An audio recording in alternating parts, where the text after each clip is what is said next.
Testing, 1, 2, 3. Was the sound fixed on the video device? Remember the last few weeks? It's something wrong with the audio last 2 weeks, and I'm checking. Okay.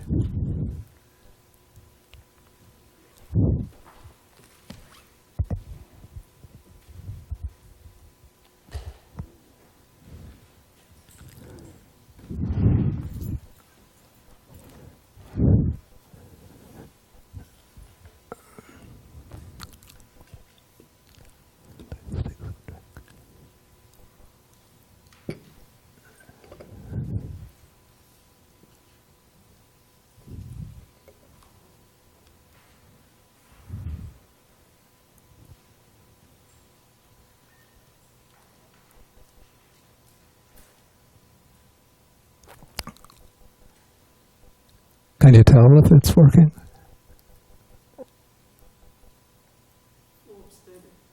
Excuse me? There's a lot of static. Oh.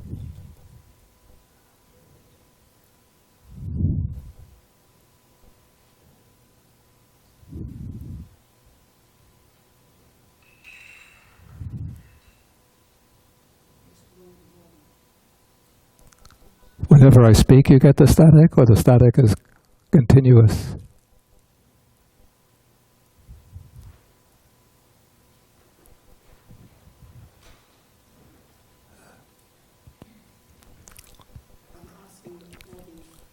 Excuse me?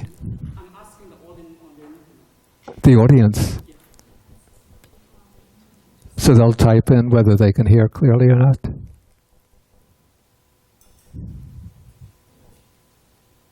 Can you hear my voice clearly? But if we turn it on, there will be full of echo. Full of what? Echo. Echoes. It's not really test it. It's not there. So how can you test it? Because I'm communicating with the audience. Yeah, but you need a voice speaking. I have to be speaking, right? Yes. If I just keep silent, then they can't tell. You pick the highest. Should I read something to... How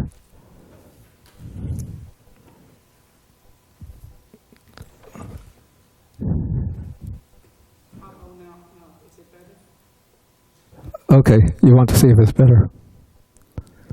Okay, thus have I heard... Wrong glasses.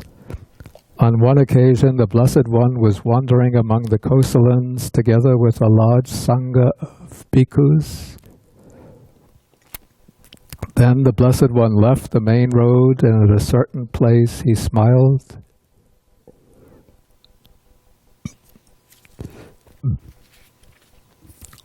Thus have I heard, on one occasion, the Blessed One was wandering among the Kosalans, together with a large sangha of bhikkhus.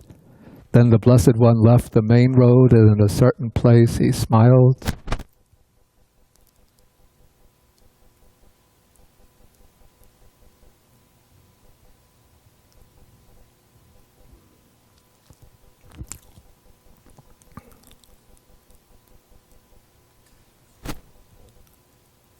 Thus have I heard, on one occasion the Blessed One was dwelling at Zhuangyan Monastery in Taishu Hall on the shrine of Bante's room. Okay, so let us start then.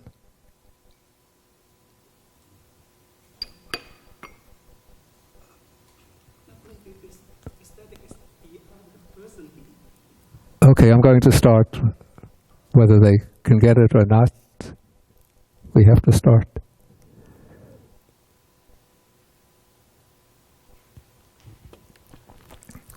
Okay, so we start with the homage to the Buddha.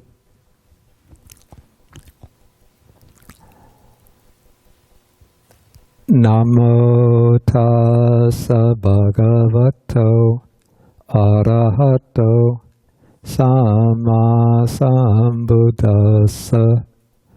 Namo tassa bhagavato arahato samma sambuddhassa.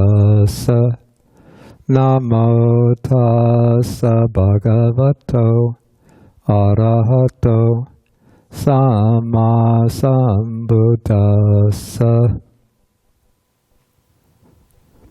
Okay, good morning, everybody.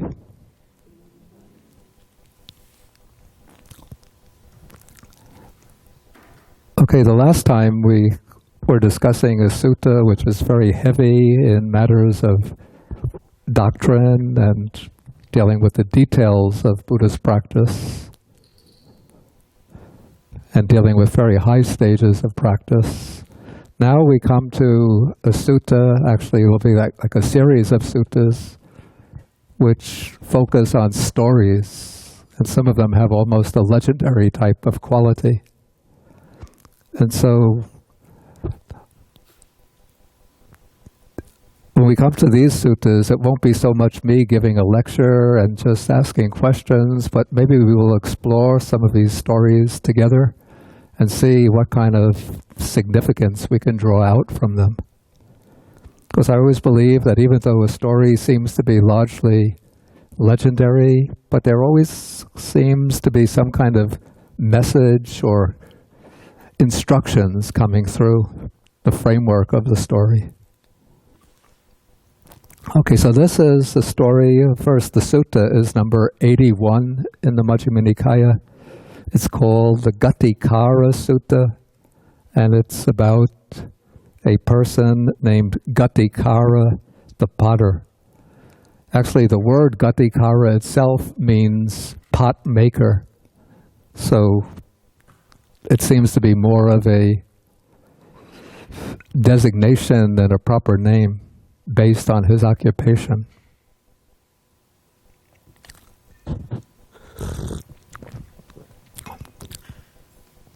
Okay, so the sutta begins when the Buddha has been wandering among the Kosalans together with a large community of monks. Okay, and then it's said that the Buddha left the main road and probably went off a little bit on a side road, and at a certain place he smiled.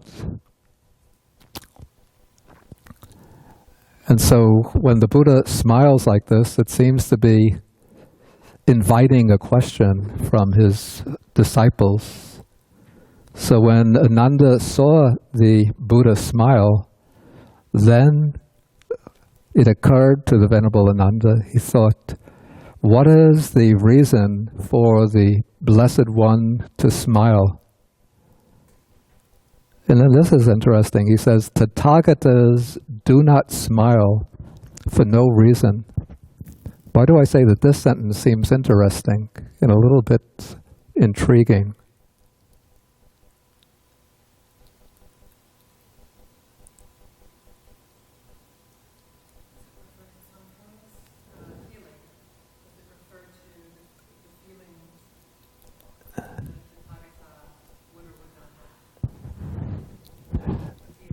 That's not what I'm thinking of.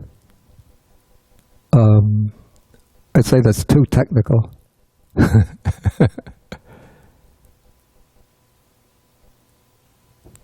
Read the sentence again. Okay, first it says, what is the reason, what is the cause for the Blessed One's smile? Tathagatas do not smile for no reason.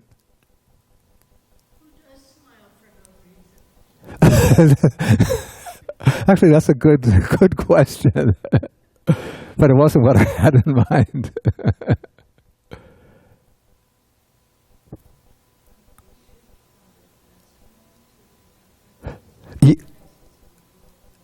Exactly. It's phrasing this point in a plural form, as though Ananda somehow knows what all of the Buddhas do and don't do. And it seems a little bit puzzling. How does Ananda know this? I mean, I don't know. Could it be the Buddha told him? Or maybe Ananda is just drawing an inference? But anyway, I don't have a definite answer. Unless one of you do. If you do, speak up.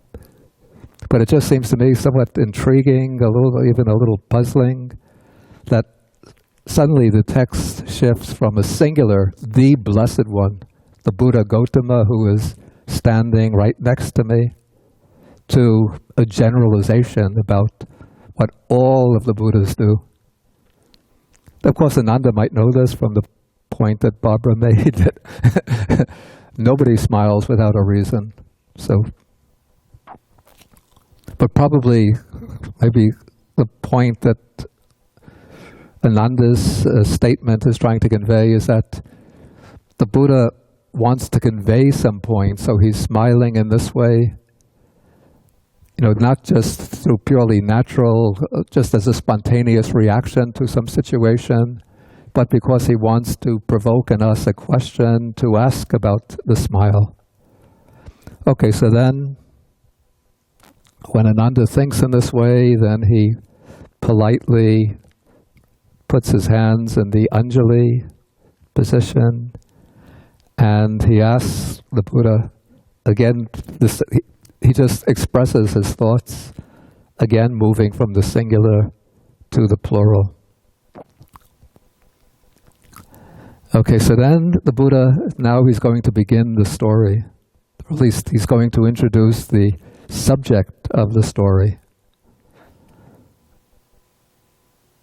Okay, so the Buddha says, once Ananda, in this place, it's probably now a deserted field or open field, but the Buddha says, in this very place there was a prosperous and market town called Vebalinga, with many inhabitants and crowded with people.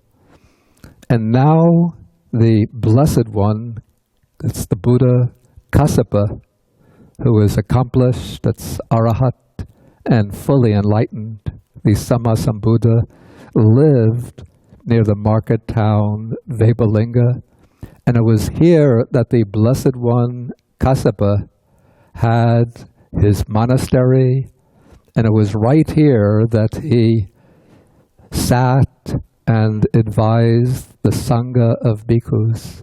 So right in this very spot, this Buddha Kassapa had a monastery, and it was right in this spot that he used to sit when he would give discourses to the monks. Okay, who is the Blessed One Kassapa, the Buddha Kassapa? Anybody know? Excuse me? Exactly. Yeah, he was the Buddha immediately preceding Gautama Buddha. According to the early Buddhist texts, well, let's say the early Buddhist text mentions six. One, two, Kassapa, Kakosanda, Konakamana, Kassapa. According to the early Buddhist text, Gautama Buddha is let me put it this way. The early Buddhist texts mention 5 Buddhas who preceded Gautama Buddha. So the 5 who preceded Gautama, we go back, I think it's 91 cosmic cycles. It's the Buddha named Vipassi. Then he was followed by the Buddha named Sikhi. And those two belong to another world cycle, not the present world cycle. Then in this present world cycle, we have the Buddha Kakusanda, Konagamana, Kassapa, and then Gautama. Okay, this is the traditional Buddhist belief, but it's not just a belief that appeared to arise in later times, but it's actually mentioned, this sequence or succession of Buddhas is mentioned several times in the suttas, in different Nikayas. And now this is a curious point that maybe some of you could help me out with. Okay, we have, through the work of historians, archaeologists, paleontologists, geologists, this is quite astonishing. We have a very accurate idea of the past history of humanity from the very time when beings who seemed little different from other types of apes got up on their hind legs and started moving about. And, through the fossil record, we could trace the evolution of these beings, the growth of the skull size to accommodate a increasing size of the brain. We can trace the migration of the primeval human beings, originally starting someplace in East Africa and spreading out across the globe. So maybe there was a separate line that began in someplace in China. I'm not sure what the latest findings are. And then we have records of the lifestyle of primitive man during the stage of the hunter-gatherer, the beginnings of agriculture, development from the very primitive stage of agriculture through early civilizations, up to Indian civilization in the time of the Buddha. And then we have pretty accurate historical records from the time of the Buddha up to the present. Of course, there might be some gaps here and there, but pretty much we can conjecture or speculate what took place within those gaps. But we don't have any record, nothing to indicate that in order for a Buddha to have arisen before Gautama, there would have had to be a fully developed Indian civilization. And not only that, but the Buddhist texts tell us the lifespans of these past Buddhas. And I think it said that the lifespan of Kassapa was 20,000 years, something like that. I don't remember the exact figure, but it was much, much longer than the lifespan of human beings today. I think the way it goes is that in Kakosandas, when the Buddha Kakosanda had arisen, in this very planet, the lifespan was 80,000 years. Then it went down, or maybe it was 60,000 years. Then Konagamana, it went down to 40,000 years. In the time of Kassapa Buddha, it was 20,000 years. And then when we come to Gautama Buddha, this is a way of kind of showing how humanity has degenerated over time. It said that the lifespan of the healthiest human being is 120 years. But most human beings will live 80 years or about 80 years. So we don't have any trace of a highly developed Buddha civilization in the archaeological records. We should find, beneath the archaeological finds coming from the Vedic period, there should then be traces of a Buddha civilization beneath that. But there's no traces like that. And there would have to be some kind of fossils to indicate, or at least artifacts to indicate, that human beings had extremely long lifespans. So how do we make sense out of that? Please feel free to say anything you...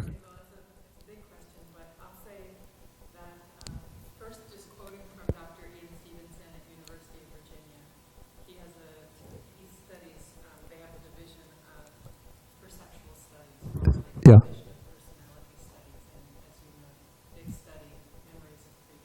Yeah. Yeah.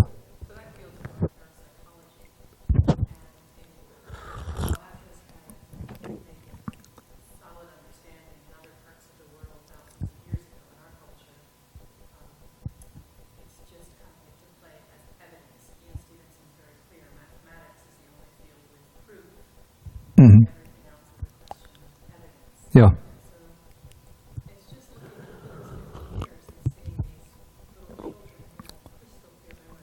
Yeah. Yeah.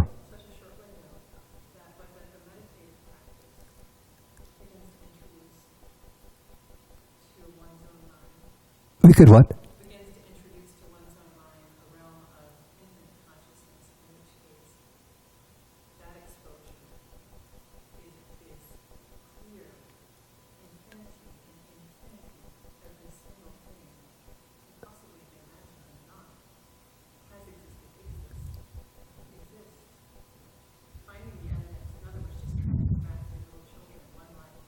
Yeah. Yeah. Yeah. Yeah. Oh, that's no problem. Yeah.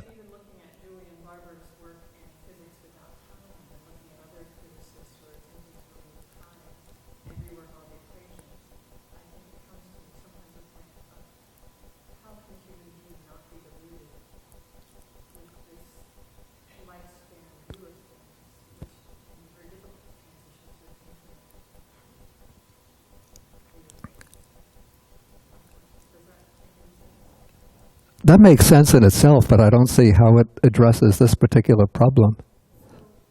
That how do we account for the lack of any kind of archaeological evidence for a fully developed Buddhist civilization on this planet?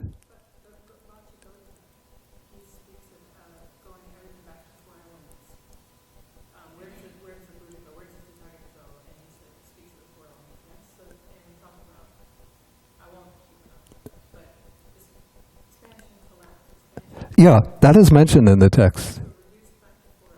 Yeah.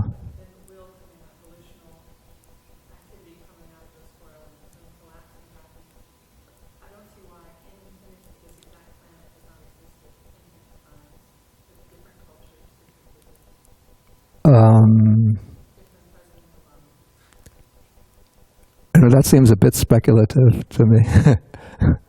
Because, okay. Yeah.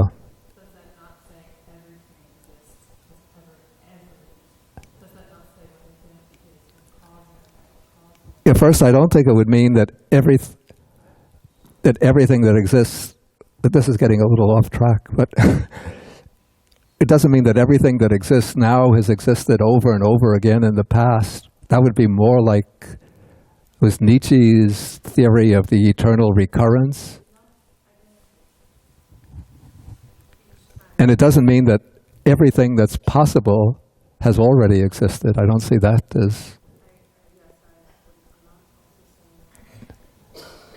Yeah, because the sutta is saying in this exact spot. So, I mean, it's certainly conceivable the universe, this world system is expanding, contracting, expanding, contracting, and each time it goes through the stage of expansion and development, then it's quite possible that beings, at least on some planets, beings like humans will arise, and amongst the humans, Buddhas will arise.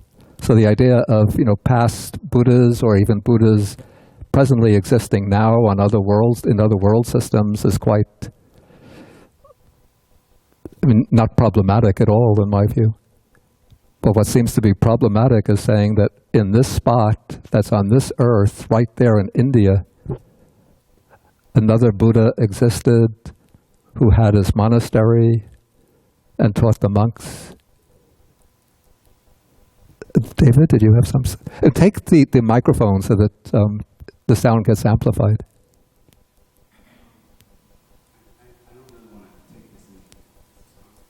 It's on. It's on.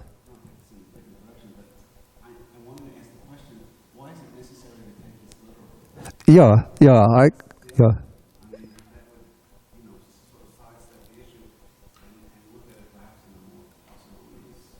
Yeah, I would be inclined not to take it so literally. But I was just thinking maybe somebody else had some suggestion to sort of defend a literalist interpretation. Did Barbara, you want to say something? Take the microphone. That would be my take on it too, but having been in India at the beginning of the year, I was quite impressed how much archaeology has not been done. Mm-hmm. In fact, when they started coming back from the Chinese reports of what India, the original India was like, the earlier India was like, that India didn't really know these places were there, so they started digging. Yeah, that's actually true. Yeah. And even one place, I was so impressed, where with just a little path to the buses, and I think it was Kushinagar, yeah. where that little path, as you walked, there were bricks that were starting to be revealed by the wall, so that there were more walls underneath. Nobody had ever looked at. One hill, that's a beautiful hill with a beautiful Bodhi tree on it, and it's actually a stupa. Oh, yeah. Okay. And you should also mention that at present there is, I think it's in Nepal, a stupa which is said to hold the relics of the Buddha Kassapa after his cremation. You know, the relics were placed there. I've never been to see that stupa, and I don't know whether anybody has ever looked inside. Anybody who's alive now has looked inside to confirm whether relics are there. Then we would have to raise the question, are these really relics? Or somebody could put, just ordinary bones there and say those are the remains of a Buddha. Anyway, there are various problems about this idea. I don't know a solution. Okay, let us continue. And we don't have to take it so literally. That's maybe the simplest solution. But take it as sort of a story that's conveying a teaching lesson. Okay, so when the Buddha mentions this fact, then Venerable Ananda takes his outer robe, he folds it in four, and he asks the Buddha to sit on that spot.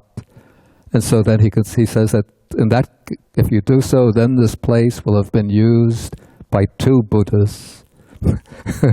Okay, so the Buddha then sits down on the seat, and then he's going to now relate the story.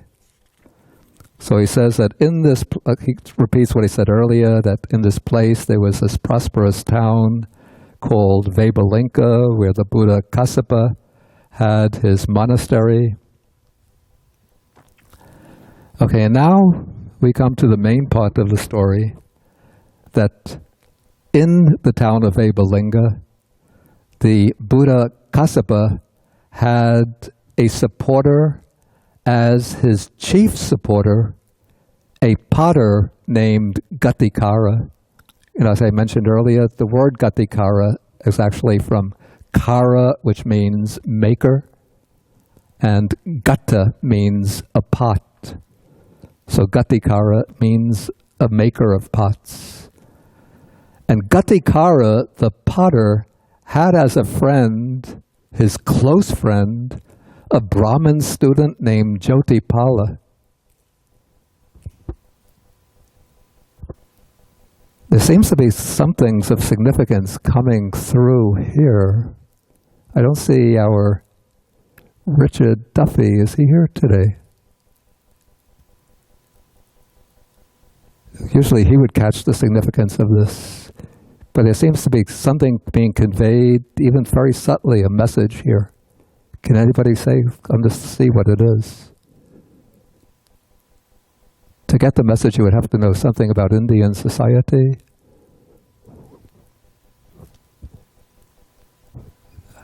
We don't have any people of Indian descent. Between Exactly, exactly.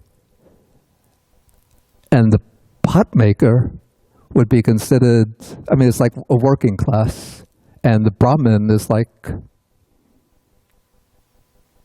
you know, the religious elite. And not only that there's a friendship between Ghatikara, the potter, from a low-caste family, and the Brahmin student, the young Brahmin named Jyotipala. But if somebody knows anything about Indian society or Indian names, they would know that the name Kassapa, or in Sanskrit Kashyapa, is a Brahmin name. And so the Buddha, who is, in this case, from not Gautama Buddha, who is from the Kshatriya clan, but the Buddha Kassapa, who's originally from the Brahmin clan, he has as his chief supporter not somebody like our Buddha has as his chief supporter, and not the Pindika, who's the equivalent of a banking executive, you know, a wealthy financier. But he has his chief supporter is this, you know, little dinky guy who's making pots for a living.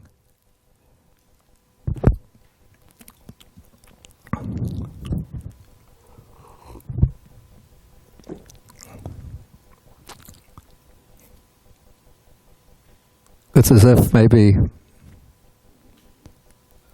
I don't know if the comparison is fully respectful to the Buddha, but it's as if you were to go into, say, what do they call this, a Starbucks, and you were to see, was this the chairman of Chase, of J.P. Morgan Chase, Jamie Dimon, sitting and having a cup of coffee with a taxi driver. And then you walk over and say, "Aren't you Jamie Dimon?" He says, "Oh, yes, yes, and I want you to meet my best friend, Joe the taxi driver, or Joe the plumber." No, not that. I'm sorry. Not that Joe the plumber.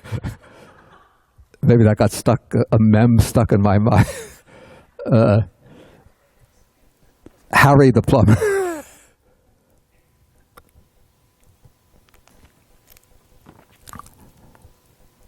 Okay, so now, one day, Ghatikara asks his friend Jyotipala, and then the important thing about Jyotipala that will be mentioned at the end of the sutta. Anybody know what that important fact about Jyotipala is?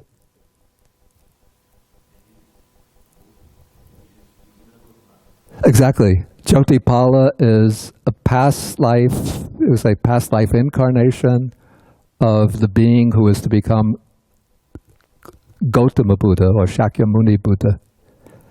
And so this story is actually somewhat like a Jataka story. The word Jataka means referring to previous births. So this is the story of a past birth of Shakyamuni Buddha, referring to a time when he was a young Brahmin. Okay, so one day the potter Ghatikara addresses his friend Jyotipala and he says, "My dear Jyotipala, let us go and see the Buddha Kassapa. It's good to see the Blessed One who's an Arahant and the perfectly enlightened one. And then the Brahmin Jyotipala, who's going to become Gautama Buddha, says," I don't know if it comes through so well in English, when he says, "Enough." It's like alang. It's like, you know, get out of, you know, what are you saying? That crazy idea. What's the use of seeing that bald-pated recluse? It uses the mundaka samadaka, that baldy head. You know, it's a really derogatory term. And this was the kind of terms that the Brahmins in the Buddha's time would use, or at least some of them, those who were rather arrogant and puffed up with pride about their class status. That was the term that the Brahmins would use for the samanas, for the ascetics, even when sometimes they would denigrate the Buddha Gautama, by calling him a bald-headed ascetic, baldy-head. Okay, so a second time, a third time, Ghatikara tries to persuade his friend Jyotipala to go see the Buddha, and each time Jyotipala dismisses it with the same kind of derogatory remark. Okay, so then Ghatikara, finally, he gives up and he says to Jyotipala, let's take a loofah, it's a kind of bathing device, and some bath powder, and go to the river to bathe. And so they go to the river, they go into the river, and then I think Ghatikara had a sort of plot or a scheme in his mind when he took Jyotipala to the river. Okay, so he asks him again, let's go see the Buddha. Again, Jyotipala sort of dismisses the suggestion. A second time, a third time, he says that. And then now in paragraph 8, then the potter Ghatikara seized the Brahmin student Jyotipala by the belt and said, let's go see the Buddha, whose monastery is quite nearby. Again, Jyotipala dismisses the suggestion. And now paragraph 9, then when the Brahmin student Jyotipala had washed his head, the potter Ghatikara seized him by the hair. You know, like in India, the men would grow the hair long, and the Brahmins would have really long hair, like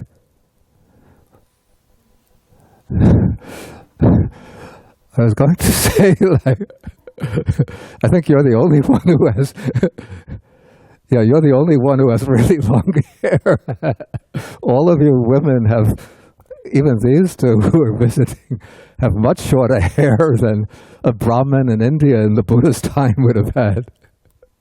They would have the long hair, which they would wind up and then turn into a kind of, wind up into a kind of, what do they call this on the top of the head? Like a coil on the top of the head.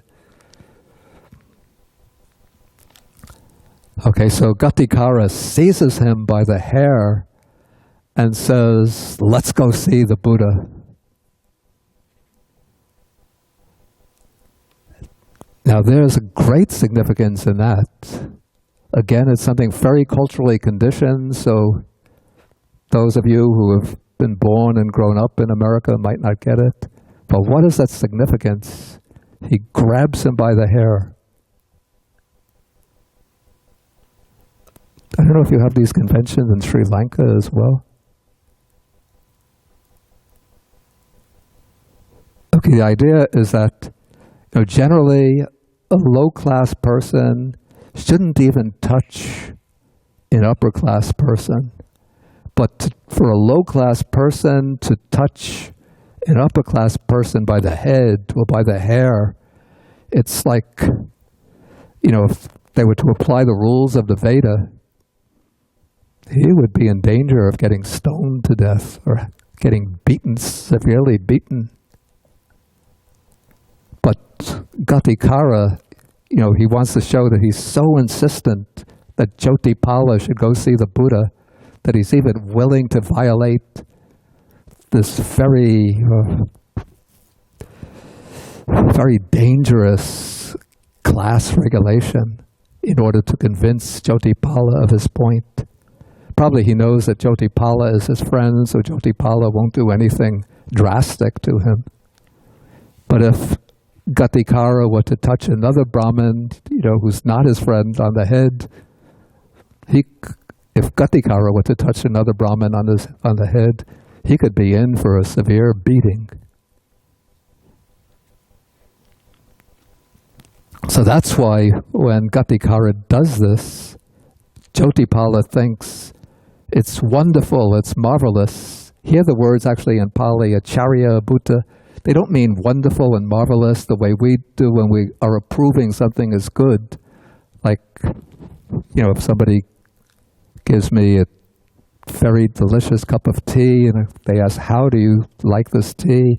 Oh, I say, oh, this is wonderful, this is marvelous. Not in that way, but it's more like in the sense like, this is amazing, this is astounding, this is really shocking. Maybe we could say this is really shocking that this Pada Ghatikara, who was of an inferior class, really the word birth here, it's jati, but means class, should presume to grab me by the hair after we've washed our heads. So surely this can't be something simple, that there must be some really important reason that he's doing this. So finally, Jyotipala agrees and says, okay, my dear Ghatikara, you can let go of me. We'll go visit the Buddha. Okay, so they go visit the Buddha. Ghatikara pays homage to the Buddha, because Ghatikara is the disciple. And Jyotipala, who's still something of a proud Brahmin, exchanges greetings with him. He can't be rude to the Buddha and say, you're just a baldy-headed recluse. So he has to say, conform to conventions and say, how are you, sir? Are you keeping good health? Do you like this monastery, this area here? And so on. So then after they exchange greetings, the Buddha gives a discourse to the two young men. And at the end of the discourse, what a surprise. Okay, they get up from their seats and then they depart. And then Jyotipala asks Ghatikara, he says, now that you've heard the Dhamma, my dear Ghatikara, why don't you go forth from the home life into homelessness